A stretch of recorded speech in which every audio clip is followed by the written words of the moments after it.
एक छोटा सा गांव था। गांव के बाहर एक घना जंगल था जिसे लोग भूल भुलैया वन के नाम से जानते थे।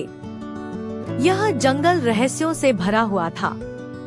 गांव के बुजुर्गों के अनुसार इस जंगल में एक प्राचीन खजाना छुपा हुआ था जिसे आज तक कोई नहीं खोज पाया था। इस खजाने की कहानियां बच्चों को रोमांचित करती थी, लेकिन कोई भी इसे ढूंढने की हिम्मत नहीं करता था।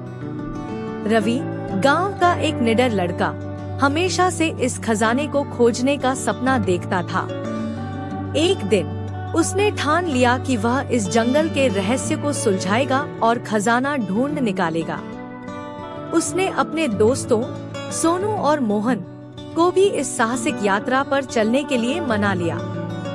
तीनों दोस्तों ने अपने परिवार से झूठ बोला कि वे जंगल में पिकनिक पर जा रहे हैं।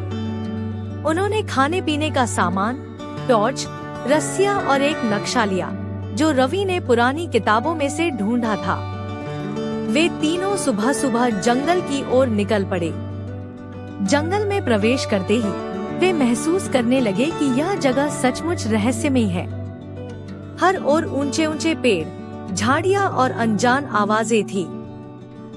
वे नक्शे के अनुसार चलने लगे। कुछ घंटे बाद वे एक बड़ी झील के पास पहुँचे। नक्शे में बताया गया था कि खजाना इसी झील के पार है। रवि ने सोचा कि झील के उस पार जाने के लिए कोई और रास्ता ढूंढना होगा। तभी उन्हें एक पुरानी नाव दिखी जो शायद किसी ने बहुत साल पहले छोड़ी थी। उन्होंने उस नाव को पानी में उतारा और सावधानी पूर्वक झील को पार किया।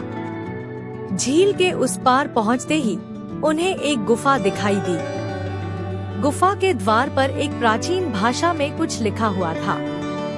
सोनू ने अपनी किताबों से सीखा हुआ थोड़ा बहुत ज्ञान प्रयोग किया और लिखा पढ़ने की कोशिश की। उसमें लिखा था, जो सत्य और साहस के साथ आएगा वही खजाने को पाएगा। गुफा के अंदर अंधेरा था, लेकिन तीनों दोस्तों ने हिम्मत नहीं हारी। टॉर्च जलाकर वे आगे बढ़ते रहे। गुफा के अंदर कई रास्ते थे, लेकिन उन्होंने नक्शे का अनुसरण करते हुए सही रास्ता चुना। थोड़ी देर बाद उन्हें एक बड़ा कक्ष मिला जिसमें चारों ओर पुरानी मूर्तियां और शिलालेख थे। कक्ष के बीचों बीच एक बड़ा सा संदूक था। तीनों ने मिलकर संदूक को खोला तो उनकी आंखें चमक उठी। संदूक में सोने चांदी के सिक्के, गहने और अनमोल रत्न थे। साथ ही वहां एक पुराना पत्र भी था जिसमें लिखा था कि यह खजाना उस योद्धा का है जिसने इस जंगल की रक्षा की थी। तीनों दोस्तों ने खजाने का कुछ हिस्सा लिया और बाकी खजाने को गांव की भलाई के लिए छोड़ दिया। जब वे गांव लौटे और अपने परिवार और गांव वालों को इस साहसिक यात्रा के बारे में बताया तो सबने उनकी बहादुरी की तारीफ की और वे गांव के हीरो बन गए।